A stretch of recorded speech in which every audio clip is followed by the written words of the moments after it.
यहाँ तक कि आप सबके चहीते मियां खलीफा, आप सब तो जानते ही होंगे, उन्होंने भी 2 ट्वीट किए और दोनों ही ट्वीट में उन्होंने ये कहा कि वो फार्मर प्रोटेस्ट को सपोर्ट करते हैं और फार्मर के साथ में जो हो रहा है वो ठीक नहीं हो रहा है। नमस्कार दोस्तों, आप सबका स्वागत है आपके अपने चैनल द गेम चेंजर पे। दोस्तों ये वीडियो है ट्रेंडिंग न्यूज सीरीज का एक और नया फ्रेश एपिसोड। कुछ कमाल के न्यूज आ रहे हैं, कुछ कमाल के अपडेट्स आ रहे हैं जो कि आपको पता होना बहुत ज्यादा जरूरी है। तो आप लोग बस इस वीडियो को अंत तक देखिए।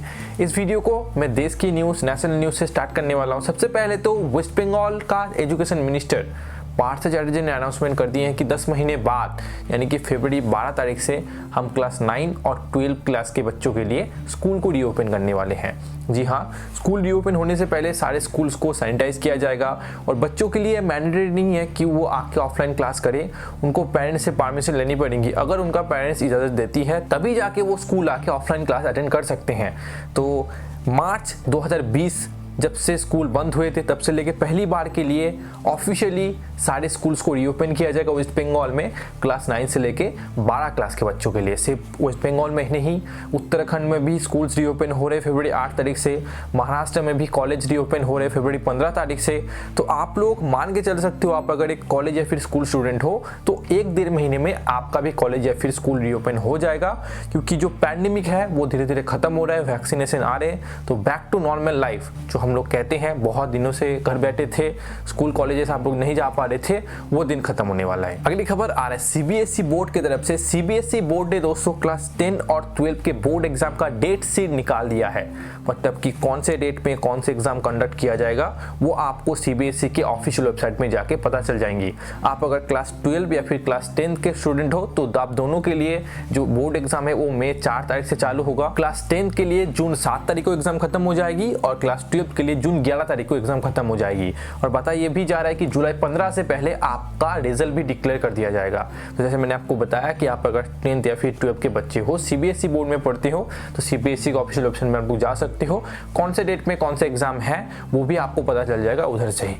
अगली खबर की बात करते हैं। अगली खबर आ रही इंटरनेशनल न्यूज़। इसको मैं नेशनल न्यूज़ में ही डालना चाहता था, लेकिन अभी ये चीज़ नेशनल नहीं रहा, ये ग्लोबल हो चुका है। जी हाँ, जो फार्मर प्रोटेस्ट हो रहा है दिल्ली बॉर्डर के आसपास में, जो हजारों की तादाद में लोग फार्म लॉज के अगेंस्ट में प्रोटेस्ट कर रहे हैं, उसको अभी इंटरनेशनल सेलिब्रिटीज भी सपोर्ट कर रहे हैं। रिहाना जो कि एक अमेरिकन पॉप सिंगर है, उन्होंने दिल्ली में चल रहे फार्मर प्रोटेस्ट को सपोर्ट किया। उसके बाद में स्वीडिश इन्वायरमेंटलिस्ट ग्रेटा थनबर्ग भी इस प्रोटेस्ट को सपोर्ट किए। सिर्फ ये दोनों ही नहीं, यहाँ तक कि आप सबके चहीते मियां खलीफा, आप सब तो जानते ही होंगे, उन्होंने भी 2 ट्वीट किए और दोनों ही ट्वीट में उन्होंने ये कहा कि वो फार्मर प्रोटेस्ट को सपोर्ट करते हैं और फार्मर के साथ में जो हो रहा है वो ठीक नहीं हो रहा है। अमेरिकन पॉप सिंगर रिहाना जी ने जो ट्वीट किया था वो सबसे ज्यादा वायरल हुआ।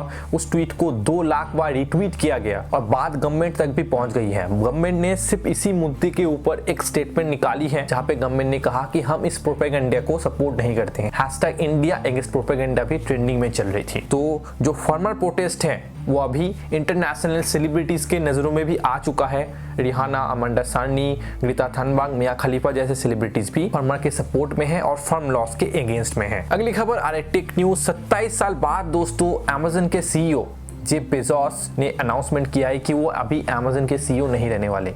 आज से 27 साल पहले उन्होंने इस कंपनी को फाउंड किया था। उसके बाद अमेज़न पूरे दुनिया भर में शुमार हो गया। अभी अमेज़न के सीईओ जो है कुछ दिन पहले दुनिया के सबसे रईस इंसान थे, लेकिन उन्होंने बताया कि अभी मैं अमेज़न के सीईओ नहीं रहने वाला। इसका मतलब ये नहीं कि वो अमेज़न को अलविदा कह रहे हैं, वो अमेज़न का एग्जीक्यूटिव चेयरमैन बनेंगे और उनका जो और भी कंपनीज है जैसे ब्लू ऑरिजिन वगैरह उस पर वो ज़्यादा फोकस करना चाहते हैं। और अभी जेफ बेजोस की जगह एंडी जेसी बनेंगे अमेज़न के सीईओ। अगली खबर आ रही sports news. Cricket Australia south Africa को टूर करने वाला था। साउथ अफ्रीका में जाके वो 3 टेस्ट मैचेस खेलने वाली थी, लेकिन अभी उस सीरीज को पोस्टपोन कर दिया गया है। क्रिकेट ऑस्ट्रेलिया का कहना है कि जो second wave of corona virus south Africa को हिट किया है, एक नया तरीके का वेरिएंट कोरोना वायरस का साउथ अफ्रीका में देखा गया है, कि मद्देनजर रखते हुए हम इस टूर को कैंसिल कर रहे हैं, क्योंकि इस स्थिति में हम नहीं चाहते कि ऑस्ट्रेलिया से साउथ अफ्रीका जाए और हमारे प्लेयर के लाइफ को खतरा बन जाए। इसलिए 3 टेस्ट मैचेस जो खेला जाने वाला था ऑस्ट्रेलिया और साउथ अफ्रीका के बीच में वो पोस्टपोन हो चुका है। और जैसे ये पोस्टपोन हुआ, न्यूजीलैंड वर्ल्ड टेस्ट चैंपियनशिप पे सीधा फाइनल में पहुंच चुका है। अभी न्यूजीलैंड के साथ में कौन खेलेगा वो डिपेंड करेगा इंडिया और इंग्लैंड के बीच में जो सीरीज होगा उसके ऊपर। इंडिया का चांसेस ज़्यादा है क्योंकि इंडिया अपने होम कंडीशन पे ये सीरीज खेलेगी और इंडिया को इंडिया में हराना किसी भी टीम के लिए बहुत मुश्किल बात होती है। इंडिया अगर इस सीरीज को 2-0, 2-1, 3-1 या फिर 3-0 4-0 से जीतती है तो इंडिया लॉर्ड्स में न्यूजीलैंड के साथ में आपको वर्ल्ड टेस्ट चैंपियनशिप खेलती हुई दिखेंगी। अगली खबर आ रहा है मैनचेस्टर यूनाइटेड की तरफ से। प्रीमियर लीग में दोस्तों एक और हादसा हो गया। ट्यूसडे को मैनचेस्टर यूनाइटेड ने साउथहैम्पटन को 9-0 गोल से हराया और उस मैच के बाद में प्रीमियर लीग की हिस्ट्री में सबसे ज्यादा गोल से किसी भी टीम को हराने वाले की लिस्ट में मैनचेस्टर यूनाइटेड का नाम दूसरे स्थान पे आ गया। मैनचेस्टर यूनाइटेड की तरफ से 7 अलग अलग प्लेयर ने गोल स्कोर किए जिसमें से एक ओन गोल भी शामिल था। अगली खबर आ रही एंटरटेनमेंट के सेक्शन से। आपको दोस्तों याद होगा कि बिग बॉस 10 में एक कंटेस्टेंट थे ओम स्वामी और वो काफ़ी फेमस हो गए थे, बहुत सारे मीम मटेरियल में उनका यूज़ किया जाता था, लेकिन अभी वो इस दुनिया में नहीं रहे। गाजियाबाद में उनका देहांत हो गया। उनकी मौत पैरालिसिस की वजह से हुई है और उनके दोस्त का कहना है कि कुछ महीने पहले उनका कोरोना हुआ था। कोरोना तो उनके बॉडी से चला गया लेकिन वो फुल्ली रिकवर नहीं कर पाए और हाल ही में उनकी मौत हो गई। ओम स्वामी जो कि बिग बॉस 10 के कंटेस्टेंट थे, उनकी देहांत हो गई है। चलिए बहुत मुझे मेरी वीडियो को बहुत पसंद आएगा। मिलता है वीडियो में, के लिए खुश रहिएगा।